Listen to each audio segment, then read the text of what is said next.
ಅದ್ಭುತ ರುಚಿಯ ಪುಂಡಿ ಪಲ್ಯ ಮತ್ತು ಜೋಳದ ರೊಟ್ಟಿ ರೆಡಿಯಾಗಿದೆ ಉತ್ತರ ಕರ್ನಾಟಕ ಶೈಲಿಯಲ್ಲಿ. ತಪ್ಪದೇ ಒಂದ್ಸರಿ ಟ್ರೈ ಮಾಡಿ ಹೇಗೆ ಬಂತು ನನಗೆ ಕಮೆಂಟಲ್ಲಿ ತಿಳಿಸಿ. ಹಾಗೆಯೇ ನೀವು ನನ್ನ ಚಾನಲ್ನ ಫಸ್ಟ್ ಟೈಮ್ ನೋಡೋದಾದರೆ ಪ್ಲೀಸ್ ಸಬ್ಸ್ಕ್ರೈಬ್ ಮಾಡ್ಕೊಳ್ಳಿ, ಪಕ್ಕದಲ್ಲಿರುವ ಬೆಲ್ ಬಟನನ್ನು ಕ್ಲಿಕ್ ಮಾಡ್ಕೊಳ್ಳಿ, ನಿಮ್ಮ ಫ್ರೆಂಡ್ಸ್ ಆ್ಯಂಡ್ ಫ್ಯಾಮಿಲಿಗೆ ಹೆಚ್ಚು ಶೇರ್ ಮಾಡಿ.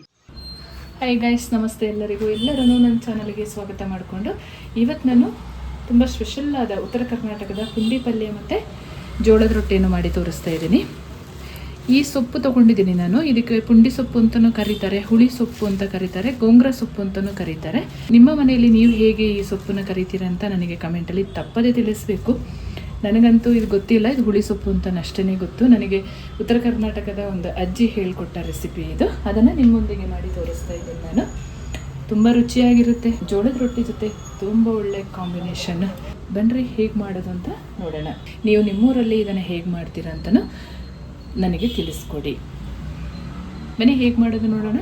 ಇದನ್ನು ಕ್ಲೀನ್ ಮಾಡಿ ಇಟ್ಕೊಂಡಿದ್ದೀನಿ. ಈ ಸೊಪ್ಪನ್ನ ಕತ್ತಿಯಿಂದ ಕಟ್ ಮಾಡಬೇಡಿ ಅಂತ ನನಗೆ ಹೇಳಿದರು. ಕೈಯಲ್ಲೇ ಬಿಡಿಸ್ಕೊಳ್ಬೇಕು, ನೀಟಾಗಿ ವಾಶ್ ಮಾಡ್ಕೊಂಡು ತರ್ತೀನಿ ನಾನು. ಪುಂಡಿ ಪಲ್ಯ ಸೊಪ್ಪು ಬೇಯಿಸ್ಕೊಳ್ಳೋಕ್ಕೆ ಒಂದು ಕುಕ್ಕರನ್ನು ತೊಗೊಂಡಿದ್ದೀನಿ. ನೀರು ಬಿಸಿಗೆ ಇಟ್ಕೊಳ್ಬೇಕು. ಬಿಸಿನೀರನ್ನೇ ಹಾಕಿ ವಿಶೇಲ್ ಮಾಡ್ಕೋಬೇಕು. ಸೊಪ್ಪನ್ನ ಈ ಥರ ತೊಳೆದು ಹಾಕ್ಕೊಳ್ತಾ ಇದ್ದೀನಿ. ತುಂಬ ರುಚಿಯಾಗುತ್ತೆ ಮಾತ್ರ.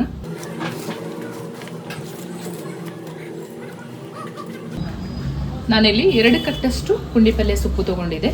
ಬೆಂದಾದ್ಮೇಲೆ ಸ್ವಲ್ಪನೇ ಆಗುತ್ತೆ ಇದು. ಒಂದು 3 ಟೇಬಲ್ ಸ್ಪೂನಷ್ಟು ಶೇಂಗಾ ಕಾಳನ್ನು ಹಾಕ್ಕೊಳ್ತಾ ಇದ್ದೀನಿ.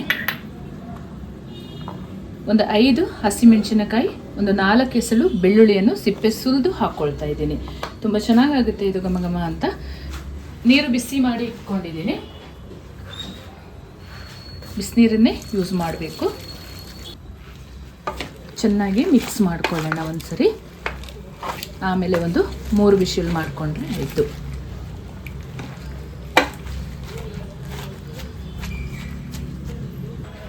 ಕುಕ್ಕರ್ ಮುಚ್ಚಳ ಹಾಕ್ಕೊಂಡು 3 ವಿಶಿಲ್ ಮಾಡ್ಕೊಳ್ಳೋಣ. ಇದು ಖಾರವಾಗಿ ಇದ್ರೇ ಚೆನ್ನಾಗಿರುತ್ತೆ ಈ ಪುಂಡಿ ಪಲ್ಯ. ಈಗ ಖಾರ ಅರಿಯೋಣ. 1 ಗಡ್ಡೆ ಬೆಳ್ಳುಳ್ಳಿಯನ್ನು ಪೂರ್ತಿಯಾಗಿ ಹಾಕ್ಕೊಂಡಿದ್ದೀನಿ. ಜಾಸ್ತಿ ನೈಸಾಗಿ ಏನು ಮಾಡ್ಕೊಳ್ಳೋದು ಬೇಕಾಗಿಲ್ಲ, ಸ್ವಲ್ಪ ತರ್ತೇದಾಗಿ ಜಜ್ಕೊಂಡ್ರೆ ಆಯಿತು. ಬೆಳ್ಳುಳ್ಳಿ ಸ್ವಲ್ಪ ಜಾಸ್ತಿ ಹಾಕಿದರೆ ಘಮ ಘಮ ಅಂತ ತುಂಬ ಚೆನ್ನಾಗಿರುತ್ತೆ ಪುಂಡಿ ಪಲ್ಯ. 1 ಚಮಚದಷ್ಟು ಜೀರಿಗೆ ಹಾಕ್ಕೊಳ್ತಾ ಇದ್ದೀನಿ.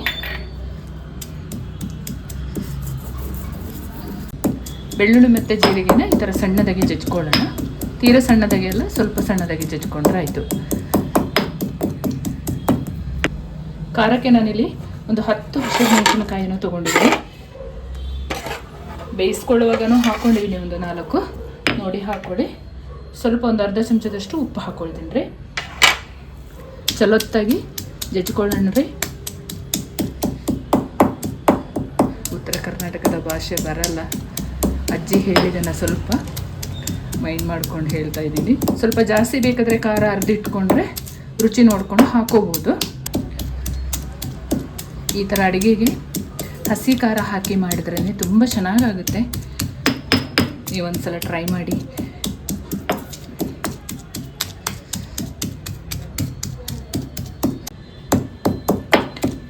ಈ ಪುಂಡಿ ಸೊಪ್ಪಲ್ಲಿ ಐರನ್ ಕಂಟೆಂಟ್ ಬಹಳ ಅಂದರೆ ಬಹಳ ಇರುತ್ತೆ ರೀ. ನೀವು ಯಾವಾಗ ಬೇಕಾದರೂ ಮಾಡಿ ತಿನ್ಬೋದು. ಅದನ್ನು ಅಷ್ಟು ದೇಹಕ್ಕೆ ಒಳ್ಳೆಯದಾಗುತ್ತೆ ಅದು ತಿಂದರೆ. ವಾರಕ್ಕೆ 2 ಸರ್ತಿ ಬೇಕಾದರೆ ಈ ಸೊಪ್ಪನ್ನು ಪಲ್ಯ ಮಾಡ್ಕೊಂಡು ತಿನ್ಬೋದು.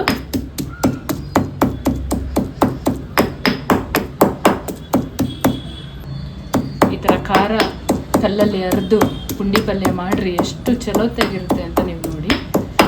ಅಷ್ಟು ಸೂಪರಾಗಿರುತ್ತೆ. ಅದು ಜೋಳದ ರೊಟ್ಟಿ ಜೊತೆ ಅಂತೂ ಅದ್ಭುತವಾದ ಕಾಂಬಿನೇಷನ್. ಸಾಕಿದು. ಇದನ್ನು ತಗೊಳ್ಳೋಣ. ಕುಕ್ಕರ್ ಕೂಡ 3 ವಿಶಿಲ್ ಆಗಿದೆ.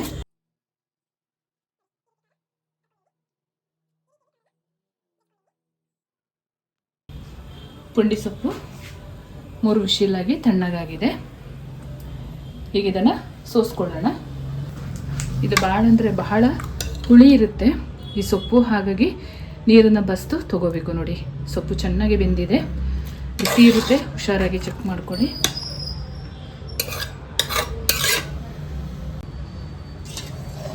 ಸೊಪ್ಪನ್ನ ಮತ್ತು ಶೇಂಗಾ ಕಾಳನ್ನು ತೊಗೊಳ್ಳೋಣ. ಸೊಪ್ಪು ನೋಡುವಾಗ ಎಷ್ಟಿತ್ತು, ಇವಾಗ ಬೆಂದಾದ್ಮೇಲೆ ನೋಡಿ ಎಷ್ಟಾಗಿದೆ ಅಂತ.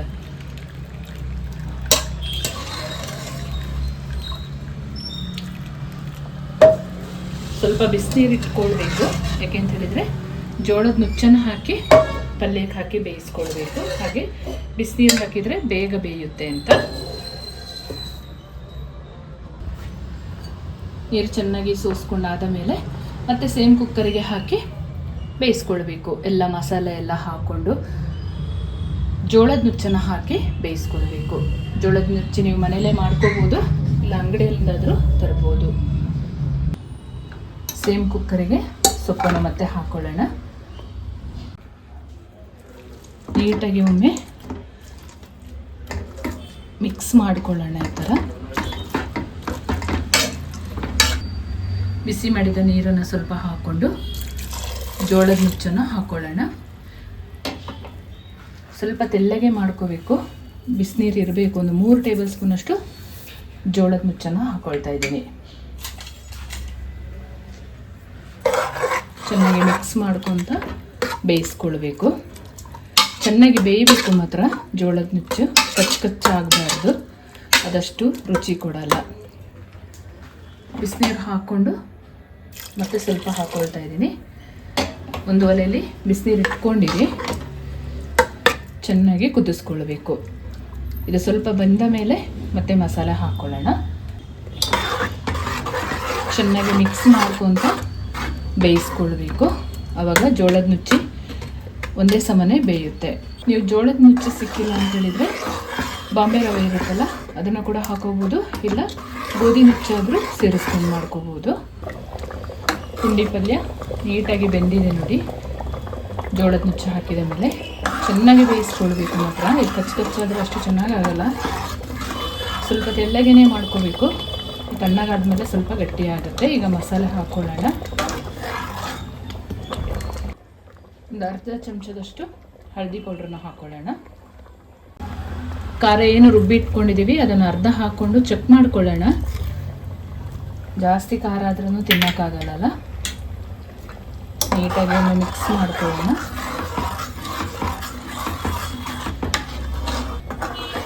ಪುಂಡಿ ಪಲ್ಯ ಗಮಗಮ ಅಂತ ಇದೆ. ಒಮ್ಮೆ ಟ್ರೈ ಮಾಡಿ ಇದೇ ಮೆಥಡಲ್ಲಿ.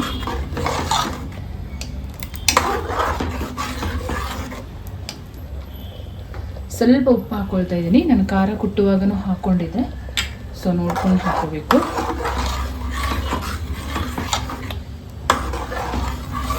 ಎಣ್ಣೆ ಒಂದು 6 ಟೇಬಲ್ ಸ್ಪೂನ್ ಅಷ್ಟಾದರೂ ಹಾಕ್ಕೋಬೇಕು. ಎಣ್ಣೆ ಸ್ವಲ್ಪ ಜಾಸ್ತಿ ಹಾಕ್ಕೊಂಡ್ರೇ ಪುಂಡಿ ಪಲ್ಯ ಚೆನ್ನಾಗಾಗೋದು.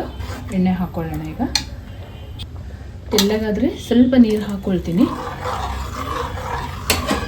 ಬಿಸಿನೀರು ಮಾತ್ರ ಇಟ್ಕೊಂಡೇ ಇರಬೇಕು.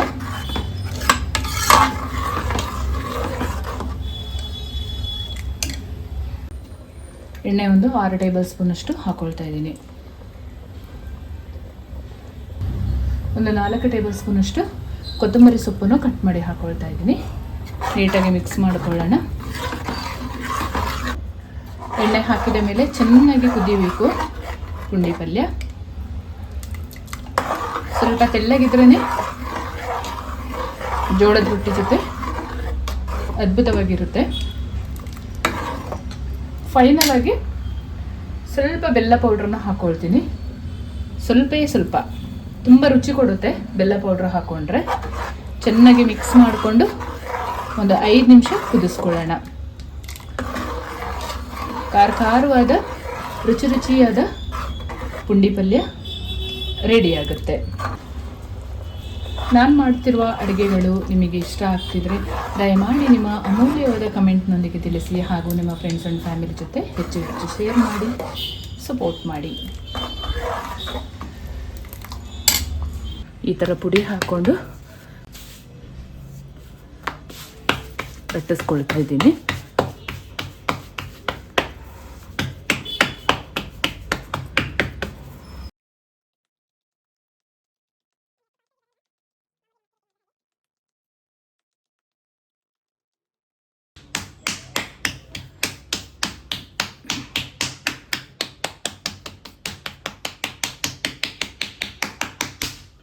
ಈ ಥರ ಲಟ್ಟಿಸ್ಕೊಂಡಿದ್ದೀನಿ.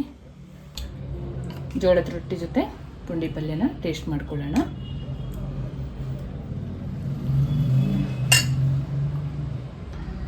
ಈ ಪುಂಡಿ ಪಲ್ಯ ಮತ್ತು ಜೋಳದ ರೊಟ್ಟಿ ಮಾಡುವಾಗ ಏನಾದರೂ ತಪ್ಪಿದರೆ ಕ್ಷಮೆ ಇರಲಿ. ಹಾಗೆಯೇ ನಿಮ್ಮದೇನಾದರೂ ಸಲಹೆ ಇದ್ದರೂ ಕೂಡ ನನಗೆ ಕಮೆಂಟ್ ಬಾಕ್ಸಲ್ಲಿ ತಿಳಿಸಿ. ನಾನು ಮುಂದಿನ ದಿನಗಳಲ್ಲಿ ಅದನ್ನು ಮಾಡಿ ಟ್ರೈ ಮಾಡ್ತೀನಿ. ಟೇಸ್ಟ್ ಮಾಡ್ಕೊಳ್ಳೋಣ.